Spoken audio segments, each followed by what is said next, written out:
This land is your land, this land is my land. From California to the New York Island, from the redwood forest to the Gulf Stream water. This land was made for you and me. As I've been walking that ribbon of highway, I saw above me that endless skyway. I saw below me that golden valley. This land was made for you and me. This land is your land, this land is my land. From California to the New York Island, from the redwood forest to the Gulf Stream water. This land was made for you and me. I roamed and I rambled, and I followed my footsteps o'er the golden sand of your sparkling desert. And all around me a voice kept sounding. This land was made for you and me. This land is your land, this land is my land. From California to the New York Island, from the redwood forest to the Gulf Stream water. This land was made for you and me.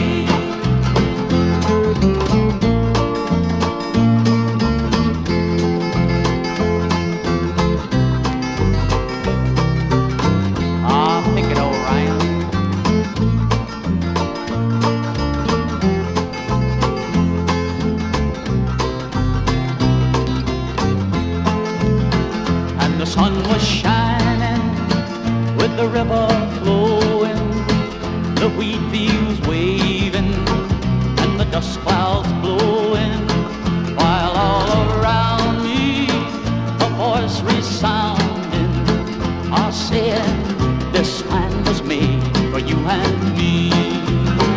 This land is your land, this land is my land. From California to the New York Island, from the redwood forest to the Gulf Stream water. This land was made for you and me. This land is your land, this land is my land. From California to the New York Island, from the redwood forest to the Gulf Stream water. This land was made for you and me. This land was made for you and me. This land was made for you and me.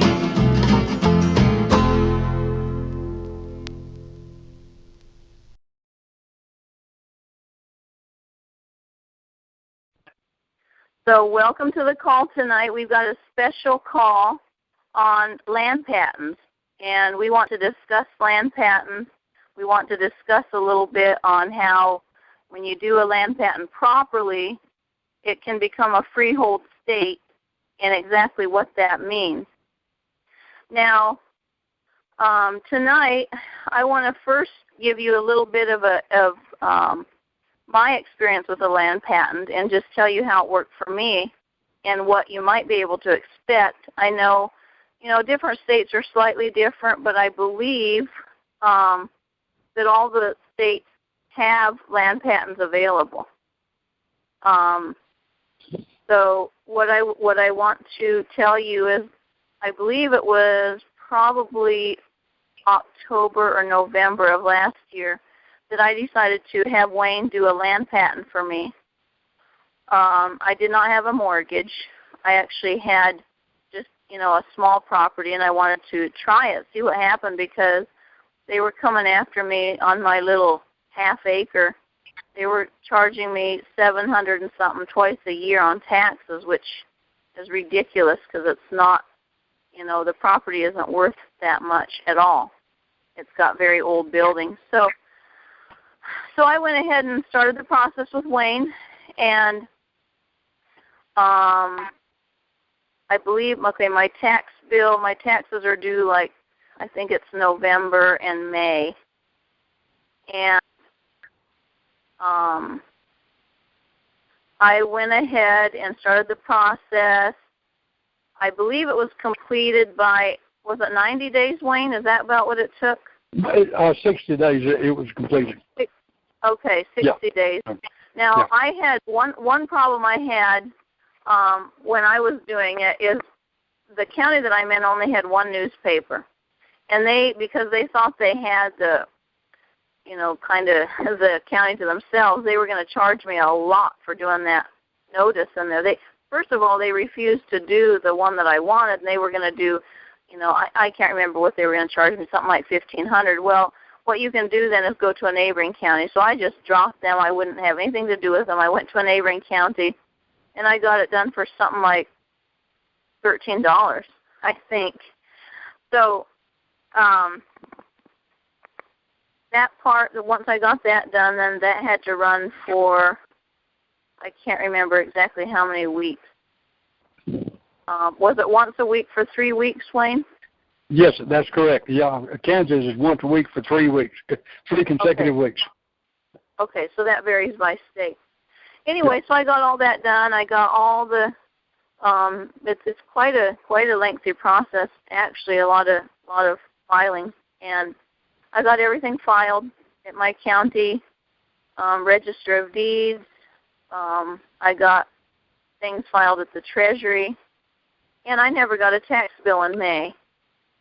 And then about the end of June, I got just a letter, and it just said something like something about delinquent taxes, and if I didn't pay so-and-so much, they were going to publish it on such and such a date, and blah, blah, blah. So I just closed it up and wrote on the envelope, opened by mistake, return to sender, and what was the code again, Wayne? 18 USC 1342, fictitious name or address. Okay. So I sent it back that way, and then on the tail of that, I sent a second notice to them to remove me off the tax roll, because I have my county has a website where you can search the tax roll, you can search the parcel search. They actually have as they come out when they do assessments every couple of years, they put the new book out, which now just came out. The plat book, everything is there. So I had been watching it because my property was there in the fall. So we went ahead and returned those second letters, and there hasn't been anything, as far as I can see, nothing's been published. And I have, the land patent property signs posted on the corners of my property. And also, I did a search just a couple nights ago, a very thorough search, and my property is no longer on the plat book. It is no longer on the tax search. It's no longer on the parcel search or on the assessor's book. So it's like it totally disappeared. And I'm just going, whoa, where is it? And so I'm just looking. Surely I'm going to find it somewhere. So I keep looking. It's nowhere. I can't turn it up anywhere. So my one friend told me that's because it becomes a freehold state. And she said when the Queen, how that started is that the Queen had, she had jurisdiction over all the land, which is still like it is. It's just that we don't know. It's been kind of hidden. They pretend like we're owning it, but we don't. But when you bring the land patent forward and you update the land patent, now I thought it was really neat. When I got my land patent, I wrote to the BLM and I asked for the land patent for this property description. And they actually mailed me a certified copy of the old original parchment land patent. And it's this big parchment paper, and it's from 1877, and it's signed by Ulysses S. Grant. And we're just sitting there looking at this saying, wow, this is really neat. It's all in handwritten. It's all in script. Everything's written out in script. So it is very interesting. And so what I wanted to do tonight was share that with all you guys, and I wanted to bring Wayne on as a guest and have him give you a little bit of background or history on the land patent, why it works, how it works, and also a little tidbit I was told by somebody that knew somebody through the BLM. They told them that they will send you a threatening letter, probably. I mean, I don't know if they always do, but just to see if they can, because they don't want to admit that the land patent is like it is. They don't want to admit that you are now a freehold state, which is outside of the U.S. Inc. So that's just a little tidbit. So, Wayne, I'm going to have you come on and give a little history and tell us, what there is to know about the land patent and why does it work, why do they take you off the tax roll, and so on and so forth. And then I'll open it up for a few questions. I don't want to go real late tonight, so probably we'll keep it down to an hour. So you have the floor, Wayne. Go ahead. All right. Thank you very much, Christy, for having me on. Let me give you a little bit of a background history of where the land patents started from and what they were derived from. Back when we won our independence, supposedly won our independence from England, the Congress, when we had a real Congress at that point in time, not like we have now. It was a real Congress at that point in time. They convened, and the question was is how do we convey the land that we got under conquest here? How do we convey that land to the people? Because the government can't own land, and the state can't own land. What they're claiming now today is absolutely false. That land belongs to the people. It doesn't belong to the government or the state, either one. But anyway, they came to the conclusion or made the decision that they would call it a land patent. That was one of the things that came out of England, that and a allodial title and a few other things. But it all meant that was passed from sovereigns, because corporations and only sovereign people can own land. So when we got our independence, we were all sovereigns on the land at that point. Congress came up with the idea that they would survey this country and charge for the surveying and the recording of that. And that's what the original cost of land at that time was, $1.25 an acre. And that covered the surveying and the recording. And this was done for several years. And then back in 1933, land patents were still in being used at that point in time. The Dust Bowl days, that's back in the Dust Bowl days. The farmers, ranchers, whoever they were at that point in time that had borrowed money were blown out and taken out, had no crops, had nothing to sell. So the banks foreclosed on them, but they couldn't take the land because of a land patent. Once that land patent's in your name, nobody can take it. It's yours. It passes on from your heirs or whoever you assign it to. It's not touchable. So at that point in time, they changed over to deeds. And that's what we're currently using today, is being advocated to use today, are deeds. A deed does not convey ownership of the land. That's a deed it's not a complete contract, because only the grantor, the person that is selling it or conveying it to someone else, they're the only ones that have signed that deed. The person receiving it has not signed for it. So it's not a contract.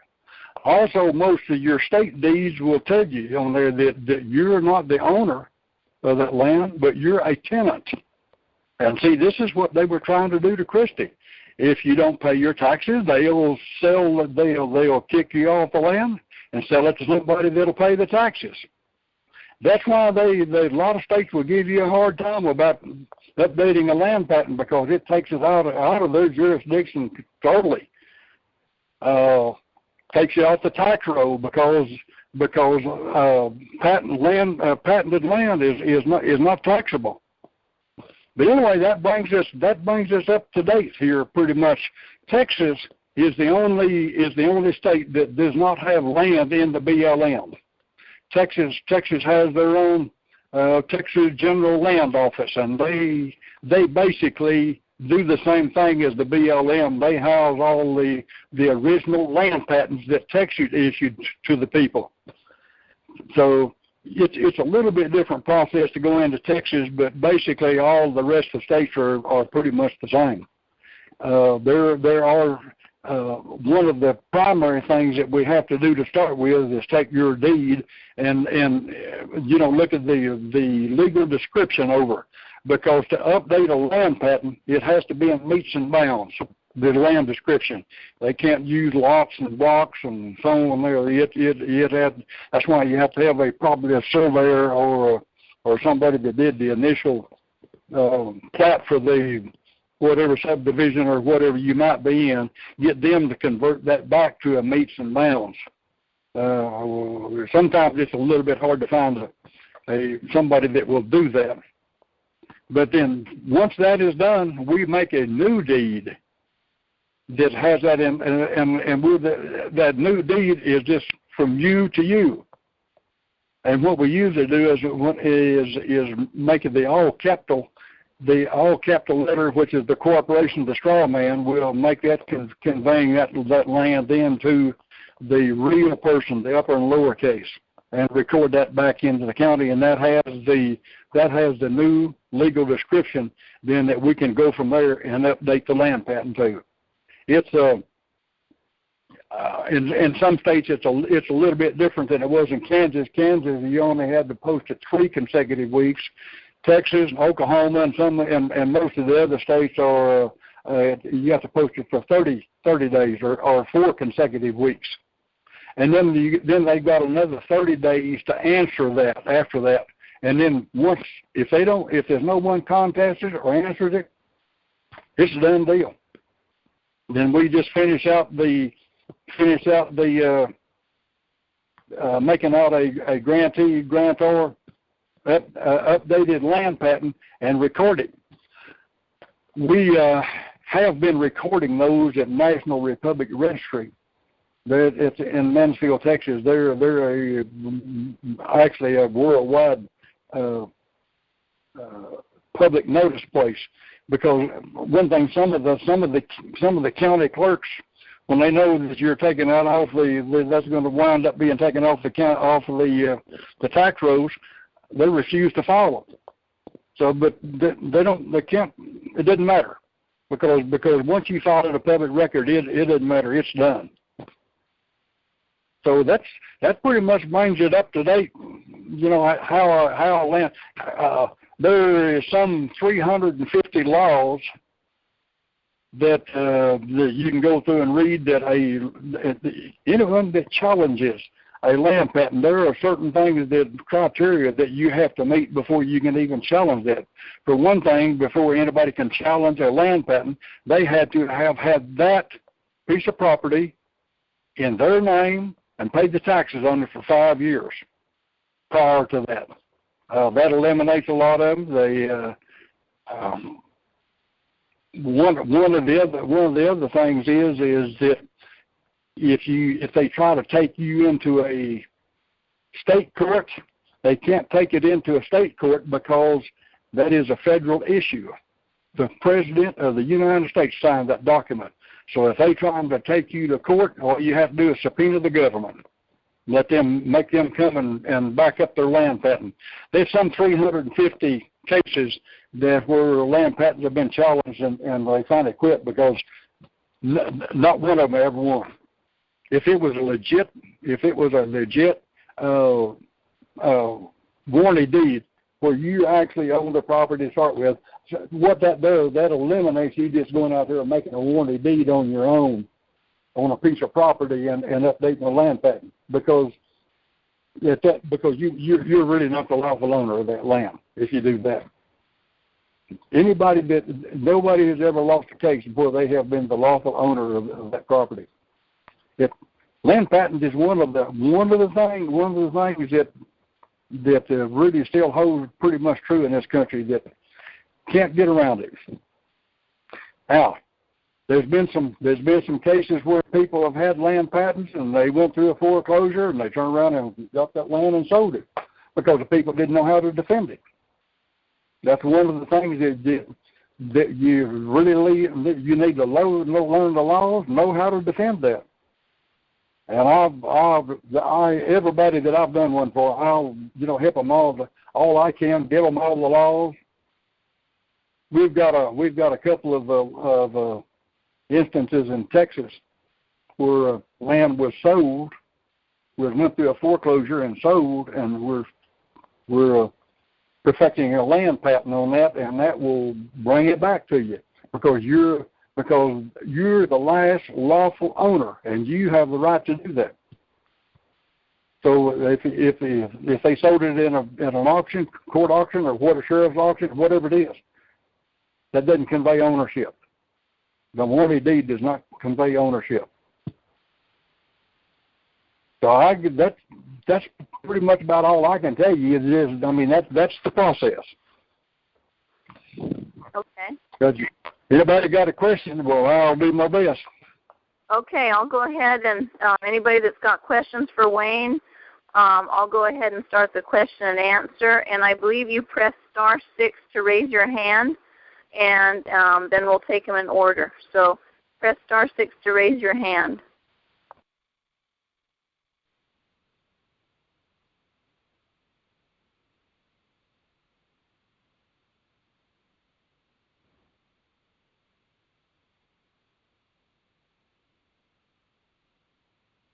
Okay, let's see here. We've got 913. Okay, go ahead. Chris. Yes. How you doing? Hey, Wayne. We still haven't got anybody out here to give us a meets and pound. They seem like they don't know how to do that, even though we gave them the example. It's something maybe, do you think that the city has something to do with that?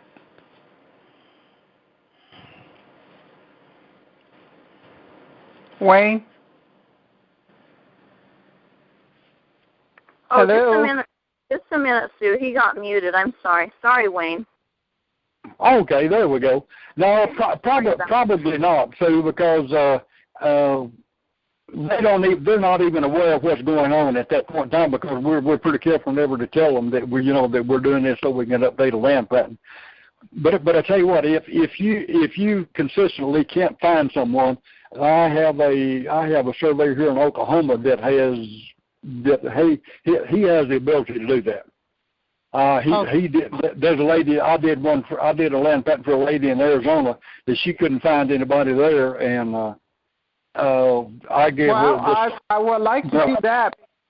Okay, I can sure pass that on to you, Sue, and then you can contact him and see if he would be willing to do that.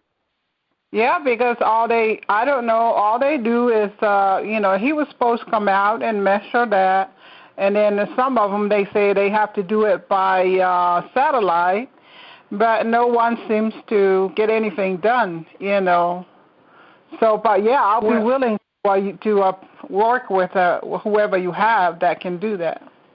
Okay, yeah, I have your email address and everything, and I'll send you their contact number and everything. Great, thank you. You're sure welcome.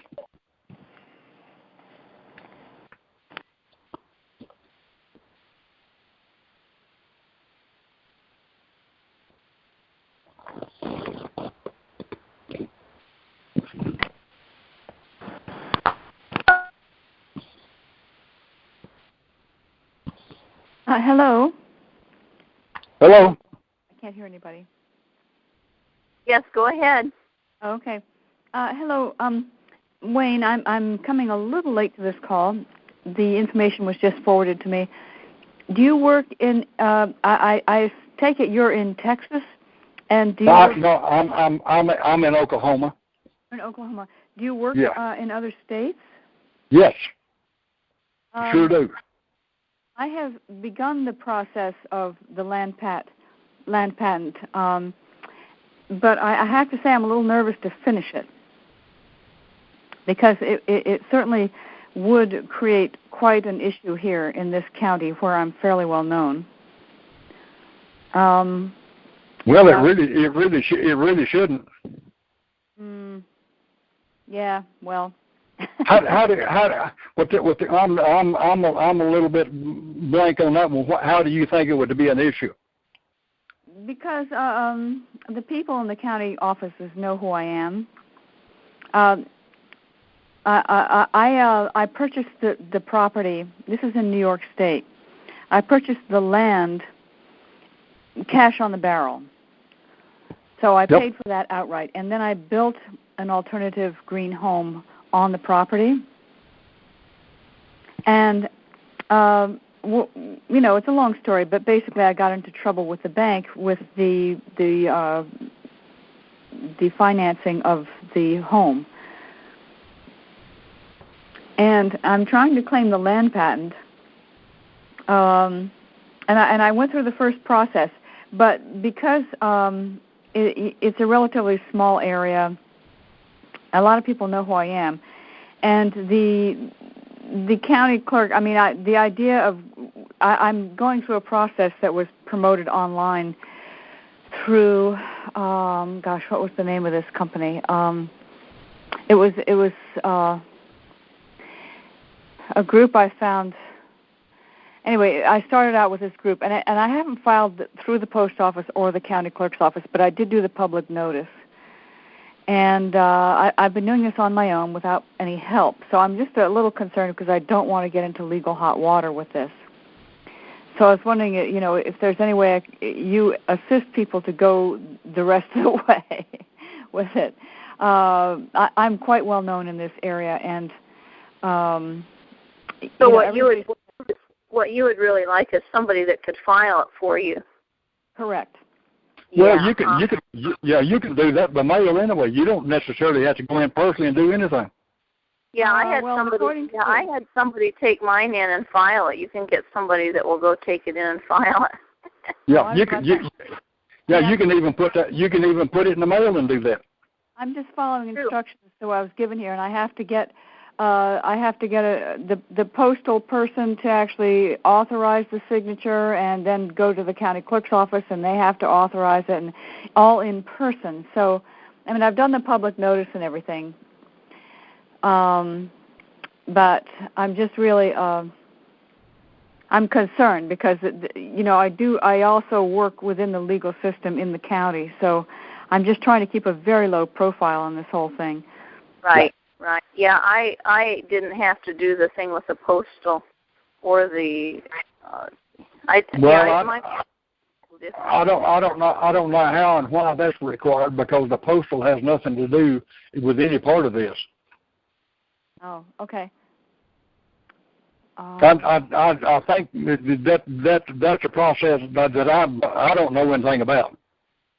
Well, it's New York State. I do what I do all the paperwork, get it to you, and the only thing you have to do is have it notarized, and then you can mail it to have it recorded, or you can carry it in by hand, or whatever you want to do.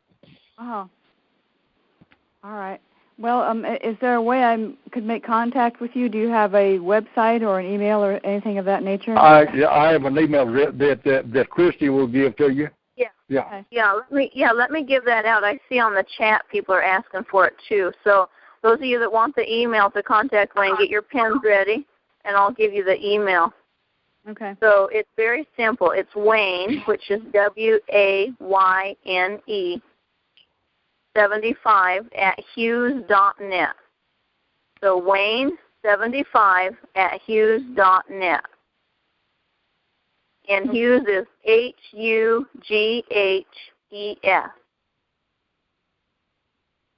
Okay. So I'll say it one more time for those of you that might not have had a pencil. Wayne, which is WAYNE, and then the number 75, no spaces, just Wayne 75 at hughes.net. And Hughes is HUGHES.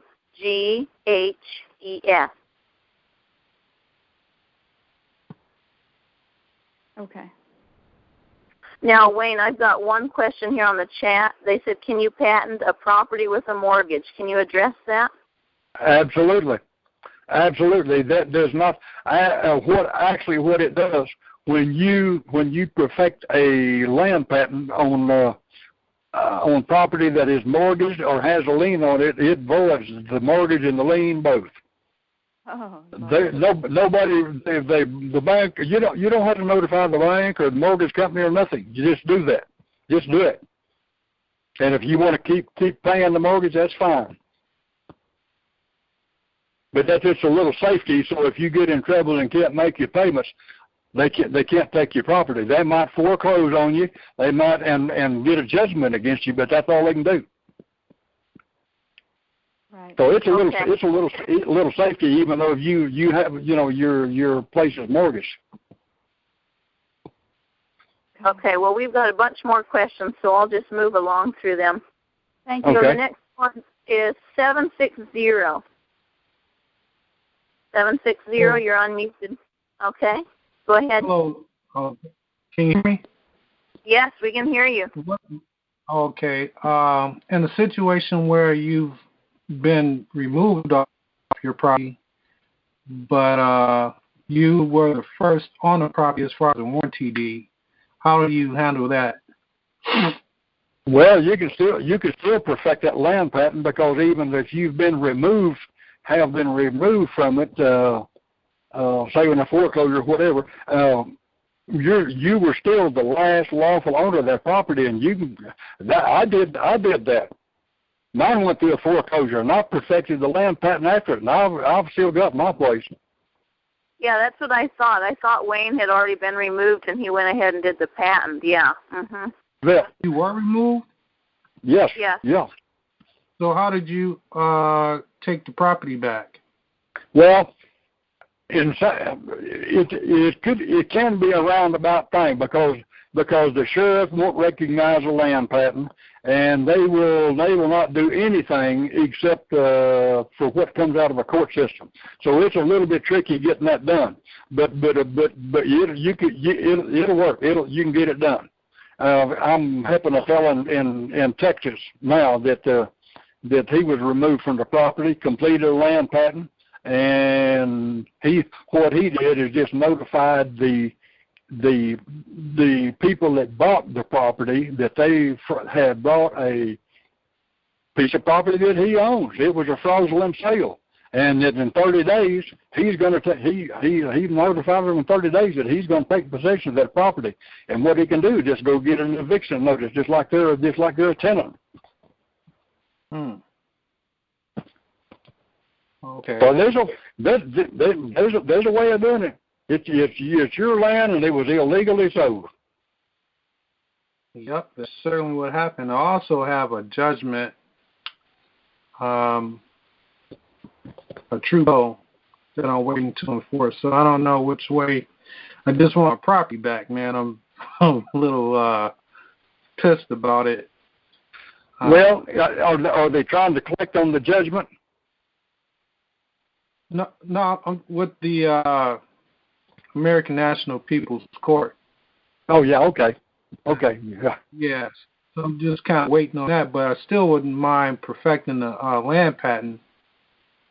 Yeah, I would before I stirred too much of anything, I would complete that land patent first, and not really broadcast what you have done.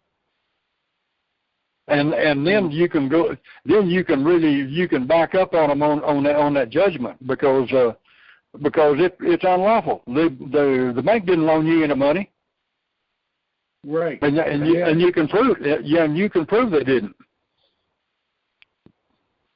So you can really create them a lot of problems. There's a lady right here in Oklahoma that I completed a land patent for her, and I'm not advocating you do this, but I'm close to her, and I agreed to help her do this. The original mortgage company sold her mortgage to another company that's now a collecting agency, and over a period of time they kept raising her monthly payments. So what we did, we wrote them a letter, sent them a third-party debt collector letter. It's about 24 pages. That it's under the Fair Trade Act that they have to fill that out. Well, she told them that she was going to cease making any payments until they could prove that she owed them any money. They can't prove that she owes them any money. So that's here about 6 or 7 months later. She's not made any payments. She just told them, she says, I'll put this money in an escrow account. I'm not paying you until I'm not paying anybody until they can step up and show me a wedding contract where I have a contract with you where I owe you money. And nobody has done that. They can't take you to court because, hey, the money is sitting there, but they can't prove that it's theirs. Right. So you kind of got them at a Mexican standoff, so to speak. Okay. Anyway, we kind of got sidetracked there, but there's a number of things that you do once you get that land patent perfected, because that's your ace in the hole with it. You can keep it out of a state court because it's a federal issue. They can't do anything. Actually, you can keep it out of a federal court because there's no real government. They're not a real court. Because this was all done in the private back when there was a real, absolute Congress. Then there's not one now. Right. That Congress is for the U.S. corporation. So they really you can keep it out of court. Okay. But you just really got to be persistent with it. And if you find it worth fighting for, doggone it, that's what I would do. Yeah, I got both fights. I got one where, like I said, in the People's Court, the American National People's Court. I'm waiting on that part, and I want to, just perfect out. I did an affidavit. I got a judgment there. Gosh, man, I have so much paperwork on these clowns. I don't know where to start. I could do a land patent. Yeah, of course, I also did the same thing. I've got a judgment against the banks, and it's all done now because I had some other things besides just the land involved in what they took here. But the doing a land patent and taking that land back was the easiest thing for me to do. And then like I say, I've got a judgment with the American National People's Grand Jury also. We're just waiting for enforcement there. Right. So I kind of want to see the enforcement happen, and like I said, I'm in basement now. When I used to have a property, it's a little, it's not right, but I'm holding on. That's what I'm doing. Yeah. But you have your number. Well, I'll say this: there's no processes that you can do against the de facto, and defending your rights and whatever else out there. Those processes and everything you do is only as good as really what you make it, because you really got to fight for what's yours. Just the paperwork itself is not going to retrieve it for you. It'll start the thing, but you just, as an individual, you got to carry it through and make sure that it gets done. That's how we got into this mess, is because people didn't stand up for their rights. Right. Well, we've got a bunch more questions, so maybe we should move on to them because we want to get this done before too much past 8. So, okay, the next one is 715. Hi, Wayne. I had a question. The railroads had a lot of the land up this way, and were they issued a patent always, or did they just have a contract with the federal government? Was patents only issued to real men and families, real men and women? Yes, they were. They're real men and women are the only people that can own land. So but the railroad claims to get the patent on ours. Pardon? The railroad had the first patent on this. And then they gave the first warranty deed came off from the land patent from the railroad. Yeah, that could be well so because the railroad was patented some land so they could build the railroads across it. But that's not a problem because you can still whatever you've got at this point in time, whether it be a warranty deed, quick claim deed, whatever it is, you can still back that up against that land patent because that's where it started from. You can just update that. Yeah, and we did an absolute deed, and you have two people sign it, so it's a contract, and then you mention you're assigned you're assigned to the land patent, and you give the certificate number and. You give a certified copy too in the record. I'm sorry. Tell me that again. Well, you can do an absolute deed and have two people sign it, like a contract, and then you just say in the deed also that you're the assigned to the land patent, and you give the certificate number, and you can, prove that you are the assigned in the absolute deed too. I don't know. There's a process to complete it. You can't just do that and get a land patent because there's a specific some specific things you have to do there. It has to be public notice and quite a few other things.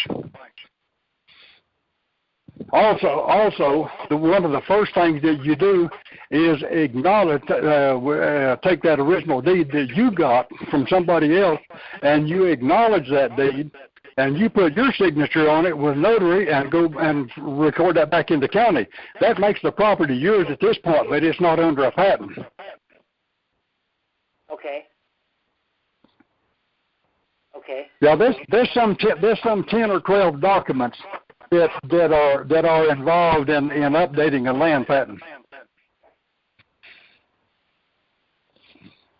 Okay. And then that brings me to the question too. It might be a good place for you to address it. If you have your property in a trust, can you obtain a land patent? No, because only sovereign people can own land. A trust can't own it. And a trust can't own it, and a corporation can't own it. The United States government cannot own that land. No state owns any land. That's all false. That belongs to the people until it's sold. Until some sovereign person. See, that's one of the things that we do in that process is declare yourself a sovereign. Because only sovereign people can own land. You can't be a U.S. citizen. You can't be a U.S. citizen and complete a land patent. So tell me then, if somebody has a property in a trust, does the trust need to sell it to the private individual? Sure do. It needs to be conveyed back to the individual. Okay, very good. So it's the upper and lowercase, the real individual, not the all caps. Exactly. Yeah. Okay, got that. Okay, we've got some more questions I'll go ahead and bring on. 704. 704, go ahead. Yes, Wayne, what I'd like to ask, what is the cost of going through this land patent procedure? And we're in North Carolina, and so is there a contact person in this area? No, I'm basically just individually do these. I don't have anyone in that area, but I can do one for you there. Well, how much would you charge to help us to do a land patent here in North Carolina? I get $500 donation. And that I do all the paperwork. The only thing you have to do is do the notary and the recording. Okay. I furnish all the paperwork. Okay, can we get your mailing address so that we could,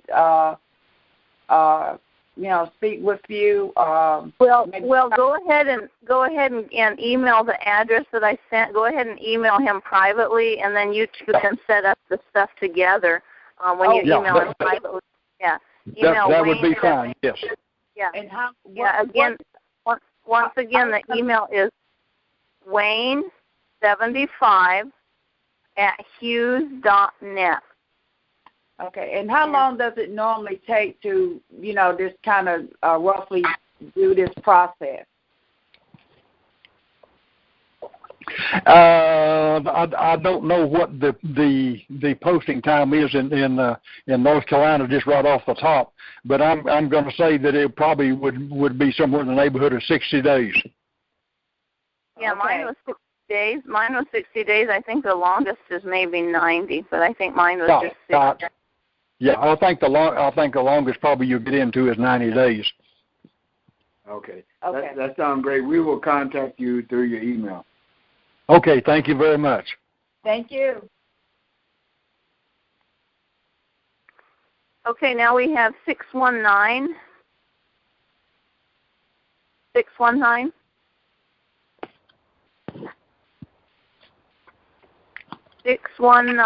Go ahead. Yeah, can you hear me? Yes, now yes. I can hear you. Go ahead. I was muted. How you doing, Christy? Very good. Yeah. Okay. Yes, Wayne, I wanted to, pretty much my question was just answered with the last one, but the only thing is that I'm in California. Okay. So would you do work out this way? I know you. Yes, I do. Yes, they I don't know of any state that does not have the whole of that state's land in the BLM. And that's the only thing we have to do is just get a copy of the original land patent that your property is covered under. Okay, just get a copy of the original land patent that the property is covered under. Uh-huh. Now, I understand you said that about the surveyor. Okay, so I'm going to look for a surveyor. I need to look for a surveyor, right? Yes. Yes. Well, If you will, yeah. Go ahead, Christy. You may, except I never did. My land was already in meets and bounds, and I'm convinced that somewhere in the records we could pull up the meets and bounds without having it surveyed again. It's there somewhere. I don't know if anybody knows where we could look, but all that property there's the record somewhere still that has our properties in meets and bounds. So that's what I'm just curious about. Well, mine was in meets and bounds. It was written correctly, and I know I had another property prior, and when I went back and looked at that one in another state, that one was in meets and bounds. So it's not always been taken out of it. It's often still in there. You just have to, when you contact Wayne, he'll send you a form, and it'll have the sample of what it looks like if it's in meets and bounds. And you can see by comparing that to your property whether it's already there. Okay. Exactly.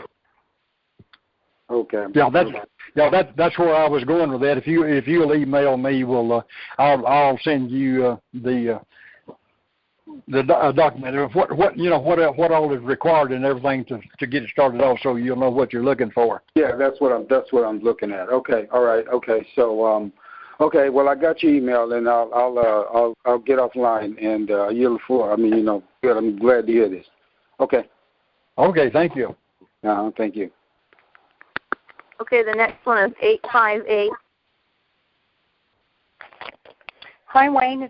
This is June in San Diego, California. How are you? I'm good. How about you today? Well, I got one question for you. I attempted to start the land patent on my property. Someone has already basically taken it over. Someone's living at the house. Is there a way to basically reverse everything? I know you touched on it somewhat as far as, taking it back into court once it's all done, but do it now is what you're saying. Just go ahead and just pick up where I left off. Yes, that's basically what I did on mine, and I've done that on several others. Is you are the last lawful owner, so we'll just take your deed and go from there. Once we get it completed, then you just notify the people that bought it. It's good not to alienate those people. You don't want to, you don't want any claim against them. You just state that that you're the owner of that property, and give them 30 days to vacate it and remove everything from that thing, or you'll have them evicted. Okay. Is there a statute of limitations? No. On the land patent from the time? No. Okay. No. There's no statute of limitations on fraud. Okay. Well, we lived in the property for like 21 plus years, so. Yeah. Okay. I didn't get your email address. I think Christy kind of went off there. It's Wayne75 at. I didn't get the .net before the .net. It's Hughes, HUGHES,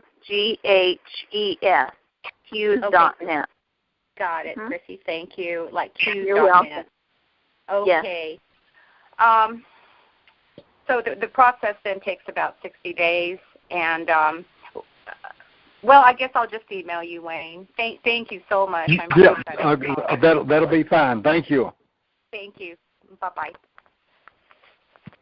Okay, the next one is 620. Hi, Wayne.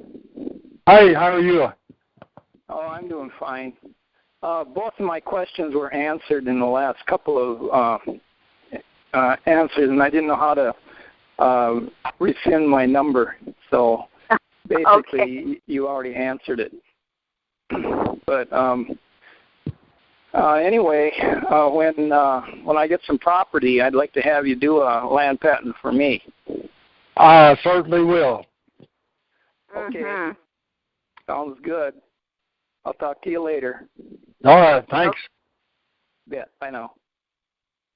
Okay, that's what we have here. Let's see. Our next one in line is 570. Hello? 570. Yeah, hello? Yes, go ahead. Okay. One property, my name is on the deed, so there's two people. Can I do land patent one other person? You sure can. Actually, a land patent is usually always done in one name anyway. So, and if you want to, if there's, I have done land patents where there's been 3 or 4 even on a deed. Any one person that's on that deed can do it. But the other person actually had the mortgage, and I didn't. So can I do it? It doesn't matter. It doesn't matter? No, the mortgage doesn't matter either. Okay, now my deed, the property, the description says it's south degree 37 foot 12 inches east, a distance of 203.16 foot, lot number 15, lot number 17. That kind of a language. Is this the proper language? That's going to be pretty close, but the main thing it has to start at some legal description point, like that. It probably should go back to section, township, and range, where it should start from. So basically, I live on a golf course, and it's divided into lot numbers. So it has a description of lot 15 and north 47 degree 22 foot 48 inches east, distance of 100 feet. Corner lot number 17, something like this. Yeah, that would. I'd have to look at it, but because, like I say, it has to start at some survey point. Then it can go into blocks and lots and whatever there at that point. Survey. Yeah, that sounds like mine, Gloria. I think it is. It probably just meets and bounds. It sounds like it. Mm-hmm. Some of it is. It's done by the a developer. He subdivided, and there's a final major subdivision plan by the builder. So that's how it's done. So someone says this is a correct meets and bounds. So so I was looking into it whether this is correct or not. Okay, yeah, I'll tell you what, if you can send me a copy of your deed, I can tell you pretty quick whether it is or not. Okay, now how do I find the patent? Because when I called the land patent office, they told me that I need the tax assessment office's a number, something like that, and I need a map number that contains my land, the map number. So I have to go to the county and look at the map and get the map number and some number, the tax assessment. So they are asking a couple, stuff.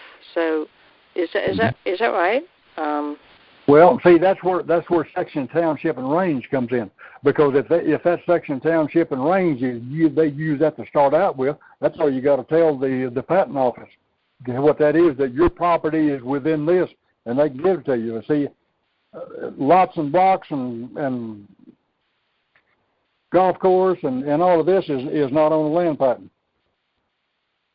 Yes, so they said in order to look for the land patent, they could not look for the land patent by the description or the parcel ID number or address, and they told me I have to get some 3 different information, and I have to go back to the tax assessment office and get the map number and things like that, office number or something like that. See, that's where you need Gloria, that's where you need the total meets and bounds. You can give that to them, and they can pull it up for you. Total and you can actually look it up online, Gloria. There's a link through the BLM that you can look up your land patent online. I'm not even sure. I have a link somewhere, but it's somewhere through the Bureau of Land Management that there is a lookup, land patent lookup. And you can type in there and type in what you have and see if it brings anything up. If it doesn't bring anything up, you probably don't have the meets and bounds description. Yeah, that's very true. I went and typed it in, and so I enter whole entire 10 paragraphs. Well, it'll show you. It'll give you the blanks. Like you have to put in township section. It gives you these blanks of where you put in, by 1/2 or by 2 or by point, all these things. So when you go to the link, what I'll do is when I send out the call replay for tonight, I can go ahead and send out the link so you can check and just see if it's even possible to do yours. Maybe you have the meets and bounds already, and then it'll be really super easy. No. Right. Okay, now one more question. If you are the landowner, you could actually lease your land to other entities, just like the way they're doing now, right? So you mean rent it or what? Yeah, let's say you own it. You actually do not live here, so then you want to actually rent to people or somebody. You could lease it, I guess, right? Sure, it's yours at that point, Gloria. You can do anything you want to with it. Right. So that means actually you could have the usury, because this is what they're doing. They actually acquire the usury right. So when you're a landowner, you can get a usury right to someone else and some value. So so you could actually make money on your property, I believe. Because this is what the United States Inc. did. They got the usury right, and they so-called acquire. That's the language that they use. So if you look at a quasi-purchase by Black's Law Dictionary, quasi-purchase is what we did in civil law, that there is no contract, look like a contract, but there is no contract, and so that's when they use the language acquire. You just acquire the usury right. basically we could do the same. We could give a usury right, and if that person doesn't, cooperation or whatever. Gloria, I found it. Somebody posted it on the chat. Here's the link that you can go to look up your land patent. And what they're in the land description here, they're asking for township, range, meridian, and section. Township, range, meridian, section.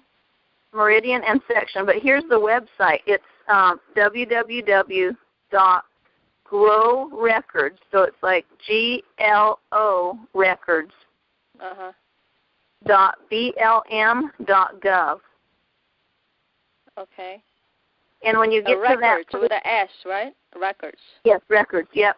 So www.G is in good, L is in laugh, O is in ostrich, records, RECORDS.blm.gov.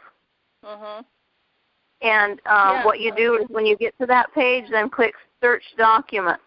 And it's going to come right on there, put your land description, blah, blah, blah. It's all there. It's very interesting that when you are really a true owner, you could actually contract with, any corporation, entity, or trust entity, and you lease it, and then you could actually, when you obtain a contract, you could actually securitize it and make money. Just like what they're doing.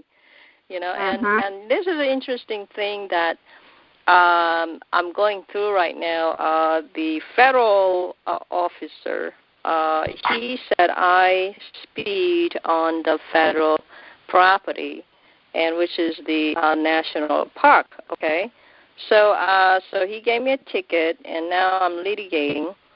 And what I found is that all the national parks are acquired by the United States in and over. And so they do not own any of the national parks. They only acquire in and over, which means maritime. Okay, so they got the usury right of that particular road. So I challenging now, I found a case law that states that if a federal government did not purchase the land from the state, which is a state, there's a two, right, with the big S or small s. So it has to be purchased by the small s state, which is the sovereign state. And then the state also have to relinquish their legislature authority completely given to the federal government. Then they have the exclusive jurisdiction. So what it says is that if a government, U.S. government, does not own the land, did not purchase the land from the state, and acquire the usury right, basically, acquire the in and over the land, state shall have the jurisdiction of the criminal and civil jurisdiction. So basically now they are doomed that they pull me to the federal court, and now they have to prove that they purchased the land from the state. This is hilarious. Well, Gloria, that if they did, that's a fraudulent sale because the state can't own land. Only sovereign people can own land. Right. So small s is a sovereign government, and I've said many times that sovereignty is also in a people, but also as a whole, we the people actually assign the power to the state. So state also have a sovereignty, but ultimately we the people have the sovereignty. But the small s state does have the power on behalf of the people. So that federal government have to buy the land from the state sovereign government, and the governor has the power to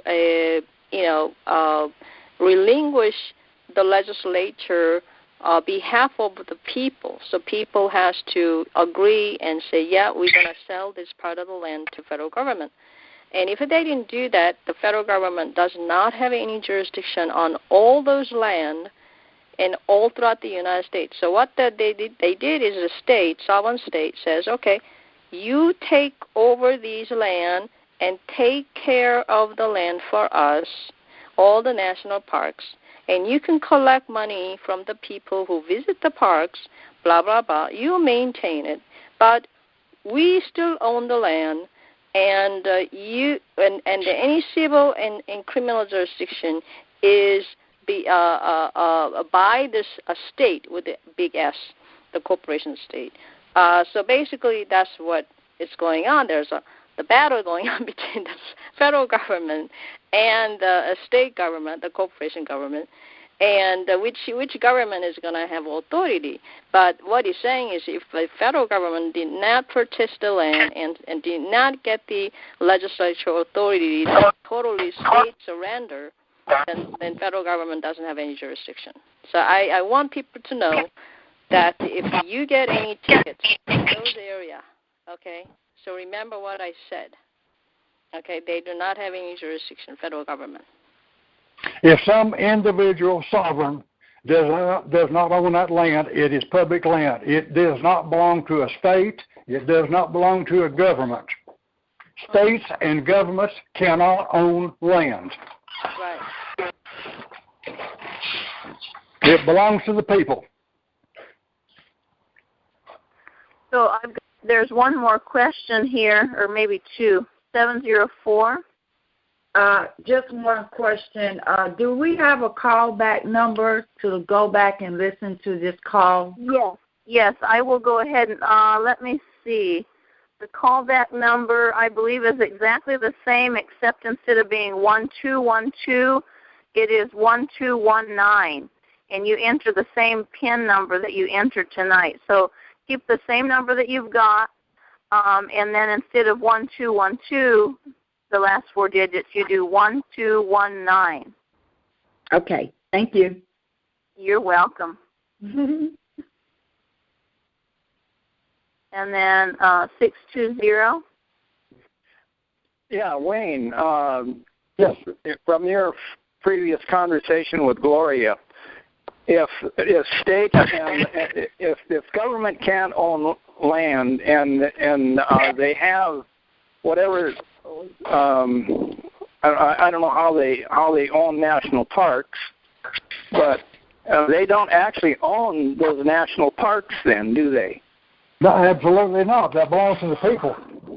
Well, what if somebody would go in on a like 160 acres and perfect a land patent on it? Then you could claim ownership of that land. Well, you can't just arbitrarily do that. Because you have to own the land. You have to own the land to start with. The land patent doesn't claim ownership for you. You have to basically be in possession and own the land to start with.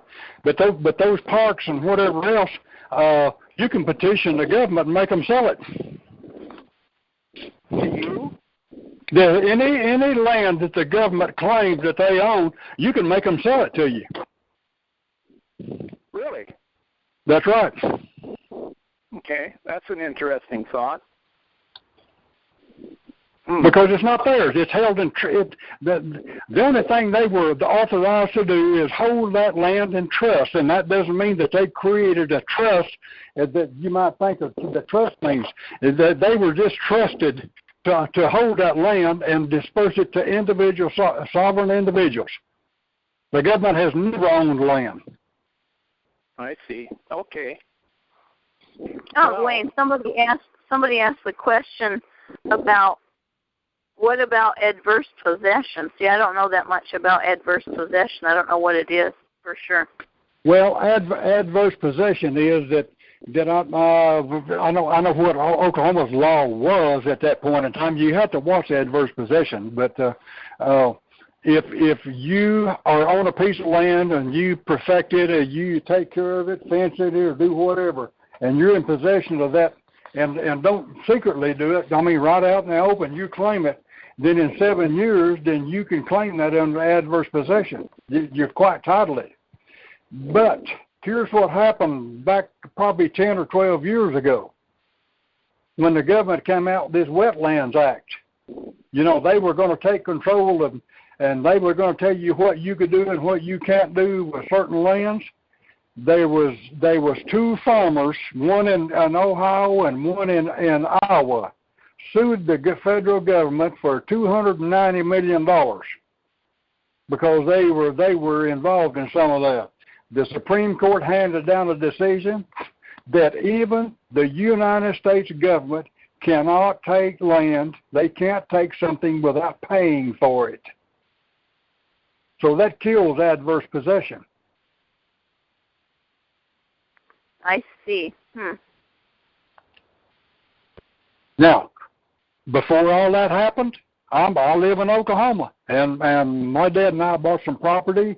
We bought a half section of land, and there was 10 acres out of that we got a quick claim deed on.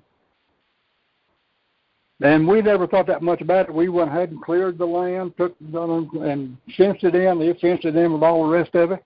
And then at some point, my dad wanted to borrow some money on that property, and they said, well, we won't do that with a quick claim deed. You have to have a warranty deed. So we backed up and was going to and had an attorney quiet title that for us to get it. And come to find out, it was Indian land. And it was sold for taxes is how the guy come by with it, and it was under a patent at that point in time within Indian land that's not even taxable. But I wasn't aware of what was going on way back at that point in time either. But anyway, they did quiet title that 10 acres, took it in, and we took it under adverse possession.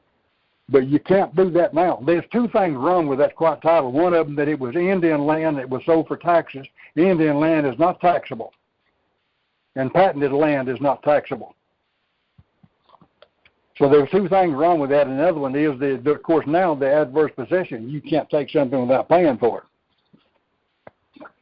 So are generally all the Indian lands under patent? No. Not necessarily, because of if it's Indian land, yes. But now, just because an Indian owns that doesn't mean it's under a land patent, because they have tried to do away with land patents. Right. See, I'll give you an example. In Oklahoma, at a point in time, the Treaty of 1842 gave the whole state of Oklahoma to the Indians. I mean, the whole state belonged to them, and then the federal government turned around and took it back. But anyway, Oklahoma at this point in time is broke up in 3 parts. The southeastern part of Oklahoma, the Choctaw Indians hold the land patents on that. That's where I get my update from, is the Choctaws.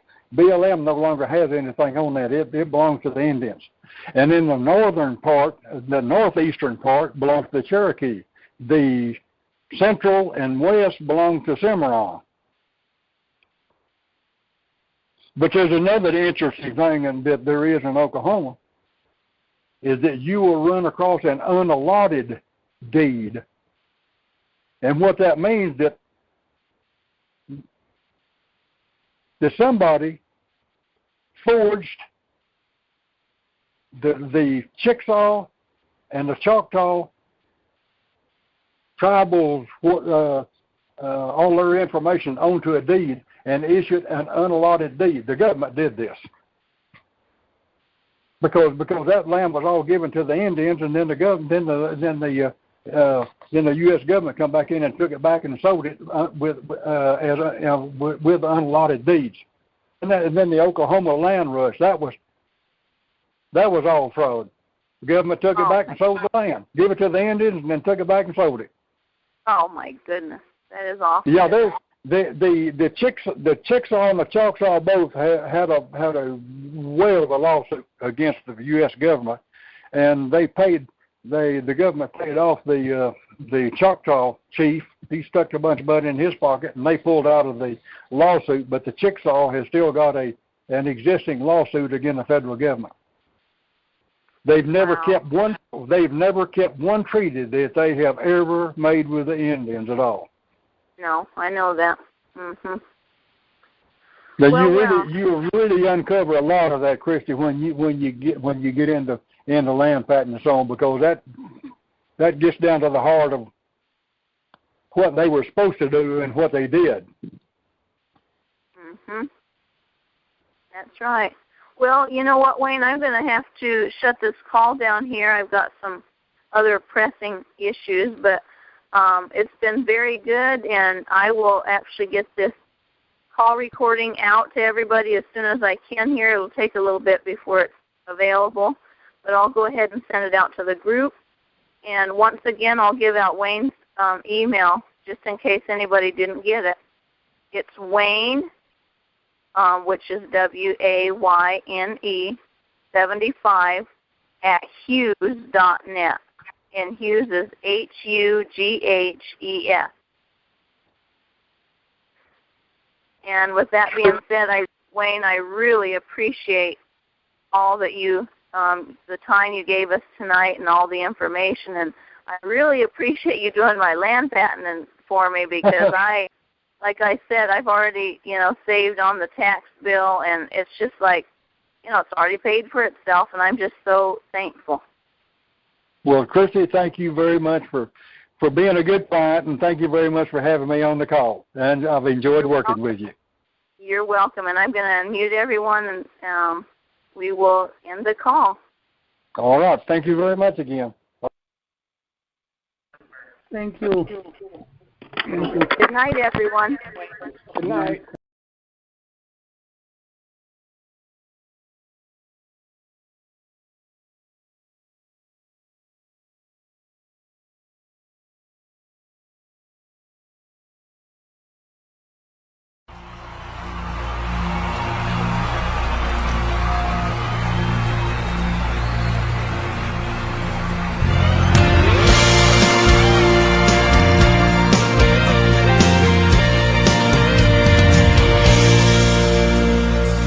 In the grip of oppression, I fought for my liberty. I paid with the blood of my people. Freedom has never been free. Now my door's always open to dreamers and friends. When I'm attacked, I protect and defend, because my name is America. I stand proud and free. My name is America. Don't tread on me. I cannot be broken. I cannot be shamed. If you hurt me, I'll get stronger, and I'll rise up from the flames, and I'll always stand proud and free. I'm America, don't tread on me. America is my name. My strength was not taken from others. Others gave it to me. They believe in the virtues I stand for, my respect for humanity. Now I'm challenged by tyrants who envy my power, but their vicious deeds become my finest hour.